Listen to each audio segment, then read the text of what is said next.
on va écouter une interview de Moussa Alex Sawadogon, délégué général du Festival panafricain du cinéma et de la télévision de Ouagadougou, FESPACO en sigle au Burkina Faso, en Afrique de l'Ouest. Selon lui, adhérer à l'Alliance des festivals du film, la ceinture et la route est une belle opportunité qui permettra de s'ouvrir à d'autres horizons, a souligné Moussa Alex Sawadogon. Inscrire le FESPACO dans cette organisation était une de nos grandes volontés et ça permet au FESPACO aussi de sortir aussi de son confort habituel et aller chercher aussi de nouveaux partenaires dans le monde entier. C'est vrai que nous parlons du cinéma africain de la diaspora, mais les moyens de distribution, les moyens de diffusion, les moyens de production sont divers.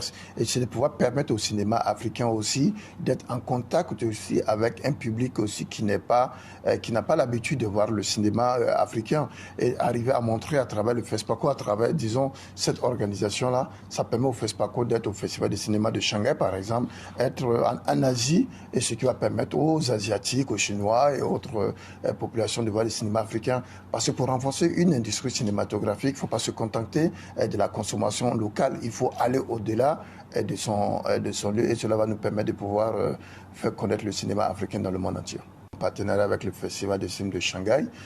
Nous travaillons beaucoup plus dans la programmation artistique de ce festival-là. Et nous serons bientôt au mois de juin, je crois fort bien, au Festival de Shanghai. Et nous travaillons aussi à ce que quelques représentants du Festival de films de Shanghai soient au FESPACO pour pouvoir nous parler de l'industrie du cinéma chinoise et de pouvoir nous faire des masterclass avec des réalisateurs chinois. Et justement, nous aussi, il y a quelques mois, on a organisé au sein du FESPACO la semaine du cinéma chinois. Cela montre à travers le Festival de Shanghai, cela montre en quoi nous, bien vrai que nous parlons du cinéma africain de la diaspora aussi, nous avons un œil ouvert aussi sur les autres formes sur les autres nationalités du cinéma. Et nous espérons fort bien qu'on aura des Chinois à la prochaine édition du FESPACO. À la fin de cette interview, Moussa Alex Sawadogon a hautement salué l'expérience de la Chine qui, selon lui, peut aider à redynamiser le cinéma africain. Le thème il est intéressant parce que c'est vrai que le cinéma aujourd'hui, c'est une œuvre, bien vrai qu'on n'en parle beaucoup plus du réalisateur et à un certain moment du producteur. C'est un travail qui est collaboratif de plusieurs personnes. Donc l'apprentissage, c'est important et nous aimerions bien aussi de voir comment évolue le festival de Beijing. Et on pourrait voir dans quel cadre aussi on pourrait le faire avec le FESPACO. Ils pourront apprendre de nous et on pourrait bien apprendre d'eux. Et j'espère bien, Inch'Allah, que l'année prochaine, on pourrait y être pour pouvoir participer à ce festival-là. Et au prochain FESPACO aussi, qui est au mois de février 2025.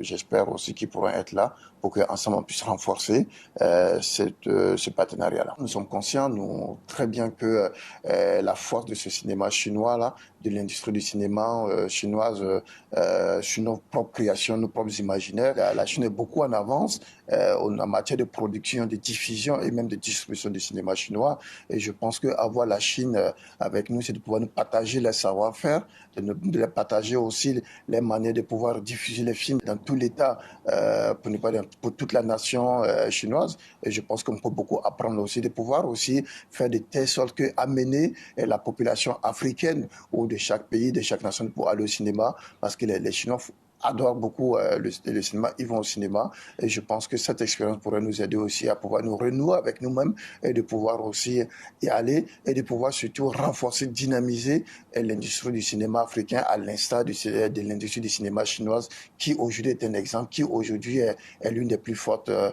du monde.